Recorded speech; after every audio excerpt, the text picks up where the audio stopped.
Ça doit faire plusieurs années qu'on me demande, Shadi, regarde l'Attaque des Titans, tu vas kiffer, Shadi, tu devrais vraiment te mettre à l'Attaque des Titans, etc., etc.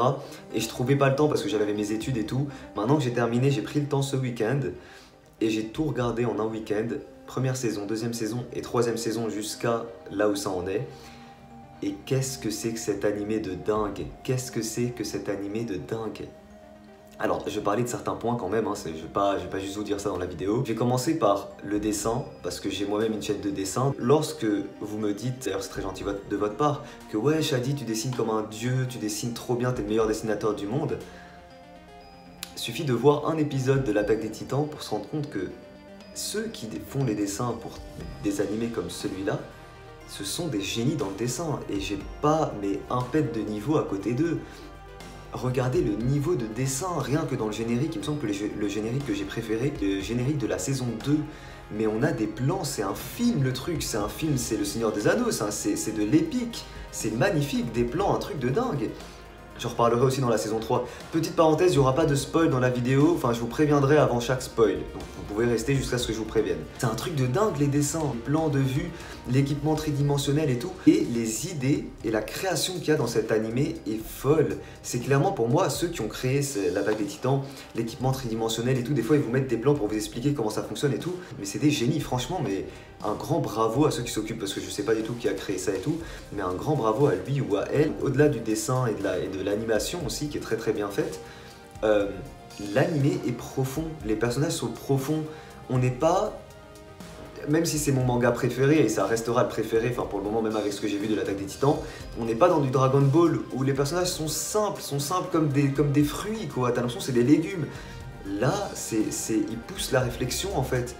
Et ils vont des fois se poser des questions sur leur existence, sur pourquoi ils agissent, etc., etc. Les musiques sont bien. Alors les musiques, j'ai été un petit peu déçu pour le coup. Alors là, vous allez tous me dire quoi les musiques et tout. Je vous explique. Les musiques, je m'attendais à mieux parce que j'ai été tellement teasé sur les musiques de l'Attaque des Titans que je m'attendais un petit peu à mieux.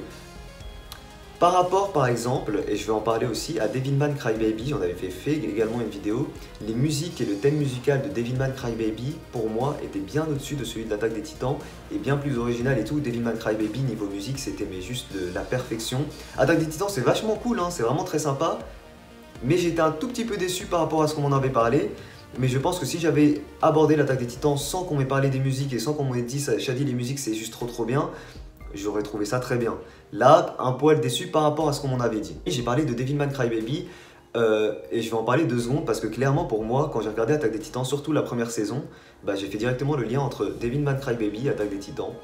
Dans un cas, Devilman, on est dans un cas où les démons envahissent la planète et tuent les humains, et un humain, je sais plus comment il s'appelle, a la capacité de se transformer en démon, donc a la capacité de prendre la forme d'un des ennemis pour défendre la cause humaine. C'est exactement le même mécanisme qu'on retrouve dans Attaque des Titans, en tout cas au début, avant qu'on sache que plusieurs titans sont cachés parmi les humains. On a les titans qui viennent attaquer les humains, un humain, Eren, est capable de se transformer en titan pour défendre la cause humaine. Donc clairement, j'ai fait un lien entre les deux, et ce sont 2 animés que j'ai énormément aimés. Devilman Crybaby, je reviens pas dessus. Attaque des Titans, je pense que c'est plus bon public que Devilman Crybaby qui est vraiment dans un délire, mais je pense que si on est rentré dans le délire Devilman Crybaby, on surkiffe. Je vous fais cette vidéo aussi bien entendu pour vous faire découvrir l'animé pour certains et pour vous conseiller d'aller le voir, hein. J'ai même pas besoin de le dire vu la façon dont j'en parle.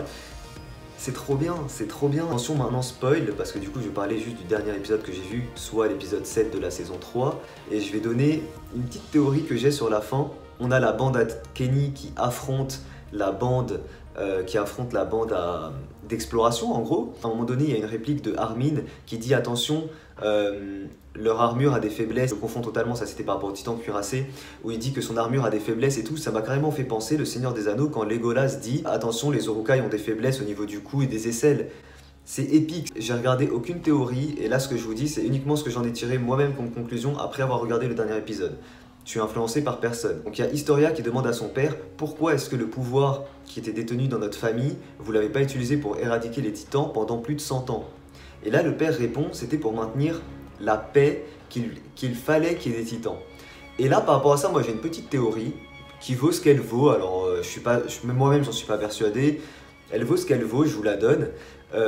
On voit clairement aujourd'hui, dans notre monde actuel, hein, l'homme est l'espèce dominante, mais de très loin. Aucune espèce arrive à rivaliser l'homme et l'homme n'est en concurrence sur la planète Terre avec aucune autre espèce vivante. Et on voit clairement qu'il n'y a jamais eu la paix entre les hommes sur Terre.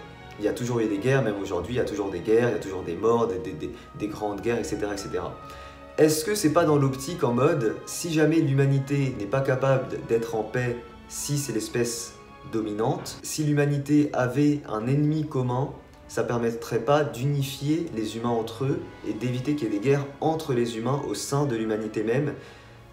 C'est une question que je me suis posée. Aujourd'hui, les guerres, principalement, c'est à cause de quoi? C'est à cause des couleurs, des religions, de l'ethnie. Est-ce que si on n'avait pas un ennemi commun qui appartenait vraiment pour le coup à une race différente, bah ça nous permettrait pas de regarder, plutôt que de regarder nos différences, bah de regarder qu'en fait on est tous des humains et que là l'ennemi c'est pas l'autre humain qui a une couleur différente, une religion différente ou quoi que ce soit, mais c'est plutôt celui qui est carrément dans une autre espèce qui veut tuer les humains et ça permettrait du coup de s'unifier face à cet ennemi-là. Je sais pas si vous avez compris, si je me suis bien exprimé, mais c'est une idée que je me suis dit, c'est pas si con que ça ce que dit le père d'Historia quand il lui dit que le fait qu'il y ait des titans, ça permet de maintenir la paix entre les humains et au sein des humains. Dites-moi ce que vous en pensez de cette théorie, dites-moi si vous avez d'autres théories en commentaire.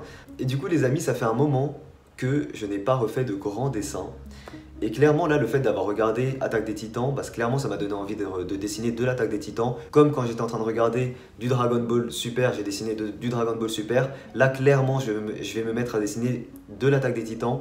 Alors je ne pense pas que ça va être des emojis, des baby pop, des petits tutos, des petits personnages comme celui-là. Je ne pense pas. Sur l'Attaque des Titans, ce que j'ai envie de faire, c'est comme ce que j'avais fait sur Dragon Ball Super, dessiner des plans même de l'animé, des plans qui sont déjà dans l'animé. Ils sont tellement beaux. Et en plus, ça fait longtemps que j'ai pas fait de gros dessins, donc c'est parfait. J'en ferai sûrement. Voilà, ça vous fera un petit peu de diversité, donc c'est cool aussi. Je vous ai dit un petit peu tout ce que je voulais vous dire sur l'Attaque des Titans. Regardez l'animé si jamais vous l'avez pas vu. Et puis voilà, je pense vous laisser là. Du coup, je vous dis à très vite pour un prochain live, dessin, tuto, etc. Ciao tout le monde.